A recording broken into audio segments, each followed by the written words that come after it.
The great اسفنکس of Gaza سے ندیم عظیم کا آداب و السلام علیکم۔ ابو الہول عربی زبان کا لفظ ہے، اس کے معنی خوف کا باپ ہے۔ اس عظیم الشان مجسمے کا سر انسان کا اور دھڑ شیر کا ہے، اور یہ دنیا کا سب سے بڑا پہلا مجسمہ ہے۔ اس کی لینتھ 189 فٹ ہے اور یہ وائڈ جو ہے 65 فٹ ہے۔ سب سے اہم بات یہ ہے کہ یہ چٹان کے ایک ہی ٹکڑے کو تراش کر بنایا گیا ہے۔ بعض آرکیالوجسٹ اسفنکس کو پیرامڈ سے بھی زیادہ پرانا مانتے ہیں۔ اس کے بارے میں طرح طرح کی تھیوریز ہیں، مگر اب تک یہ کوئی حتمی بات بتانے سے قاصر ہے۔ اس مسٹری پر اب بھی ریسرچ و تحقیق جاری و ساری ہے۔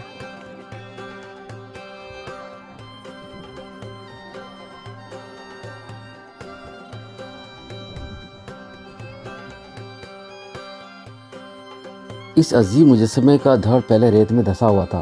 1925 میں اس کے اطراف سے ریت ہٹائی گئی اور پھر یوں یہ مکمل شاہکار دنیا کے سامنے آیا۔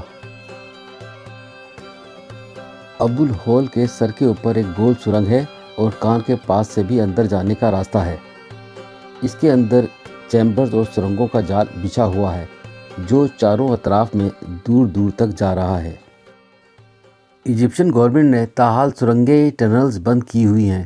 ان کے مطابق ٹنلز کے اندر زہریلے بچھوؤں اور سانپوں کی بھرمار ہے۔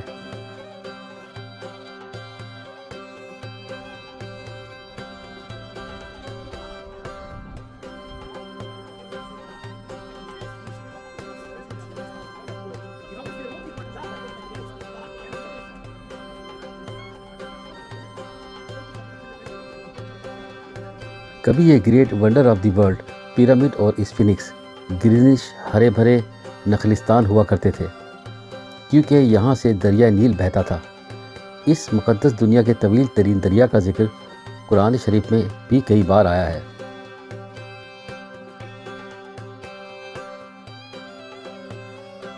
لوگ کہتے ہیں کہ آفات، زلزلے، طوفان برے اعمال کی وجہ سے آتے ہیں، اور اس وجہ سے یہ نخلستان ریگستان میں بدل گیا ہے۔ زلزلے، طوفان تو مریخ اور سمندر میں بھی آتے ہیں، وہاں کون سے گناہ ہوتے ہیں؟ ہر جگہ کا موسم اور جغرافیہ وقت کے ساتھ ساتھ بدل رہا ہے اور بدلتا رہے گا۔ فاطمی دور حکومت میں اس کے بارے میں مشہور تھا، جو بھی اس کو رات کو دیکھے گا تو اس کی موت واقع ہو جائے گی۔ پھر اگر کسی بھی وجہ سے کسی کی موت واقع ہو جاتی تو اس کا تانا بانا ابو الہول سے جوڑا جاتا،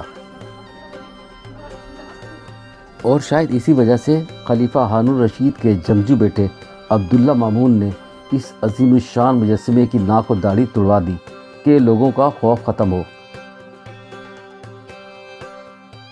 اس وقت ٹوٹی ہوئی ناک قاہرہ میوزیم میں اور داڑھی برٹش میوزیم میں رکھی ہوئی ہے۔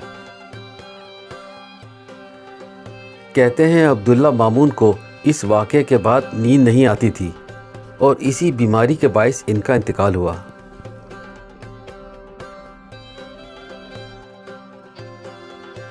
یہ نپولین بوناپارٹ کی مشہور تصویر ہے جو فرینچ آرٹسٹ جان لیون نے 1868 میں بنائی تھی، جب فرینچ مصر پر قابض تھے۔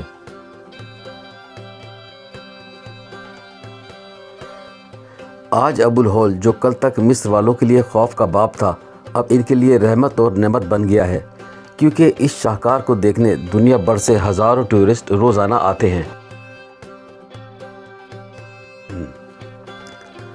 کائرو میوزیم میں اتنا رش ہوتا ہے، تو اب کائرو ہی میں دوسرا شاندار میوزیم اوپن ہونے جا رہا ہے۔ کہتے ہیں وہ انتہائی اوسم اور دیکھنے کے قابل ہوگا۔ اس ٹورزم کی وجہ سے ہی ہزاروں لوگوں کو روزگار ملتا ہے، اور ایجپشن گورنمنٹ کو اینولی کئی ملین پاؤنڈز کی انکم ہوتی ہے۔